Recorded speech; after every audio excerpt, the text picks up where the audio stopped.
Hello everyone, my name is Johan from Restoration on Bike, and in this video I'm going to give you a review of the Rolf Dolomite wheels. If you like the video, give it a thumbs up and subscribe to the channel. I also have a Facebook group for people who are into bike restorations themselves. You're free to join that group with the help of the link in the description below. So I recently bought a set of Rolf Dolomite wheels to finally wrap up the Cannondale Super V restoration.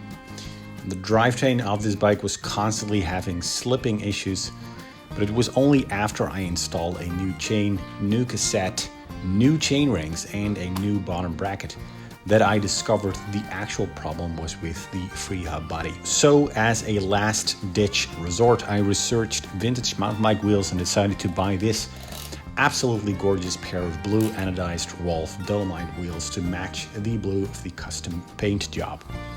Thank God it resolved the issue I was experiencing for so long, and I could finally enjoy all the work that had gone into this bicycle restoration.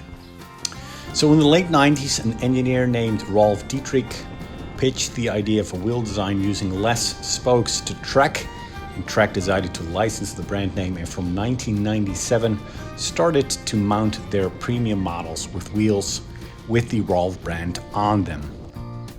1999 was the year the top-end Trek VRX 500 featured these Rolf Dolomite wheels. And I'm no engineer and I don't understand how he did it, but somehow by pairing spokes, he got away with using less of them in a wheel.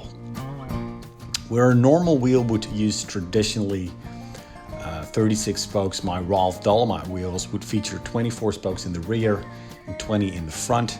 And another thing I noticed was that the rear rim is actually asymmetric, with the center line slightly off to the left of the rim.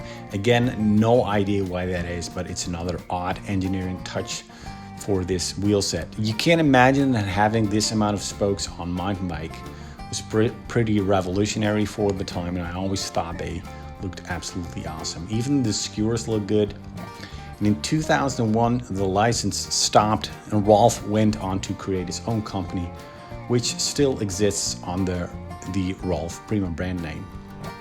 The original wheels produced for Trek will have a Rolf decal on the hub, and if you find those wheels, you know they're at least 20 years old. As far as the durability of the wheels, I can't really say. I know how well they will hold up over time, and I'm not particularly inclined to find out. Because of the rarity and extreme good state of the wheels, they cost me a considerable amount of money, and it's not like you can find spare parts for these wheels anymore, at least not very easy. So restoring and riding older bikes for me is in part getting a taste of something that a lot of people spend a huge amount of time and energy on, bringing it to the market. And the combination of this first generation Super V with the Rolf Dolomite wheels is just that. So I hope you liked the video. If you have any questions, you can ask them in the Facebook group. And I hope I can welcome you for the next video. Bye for now.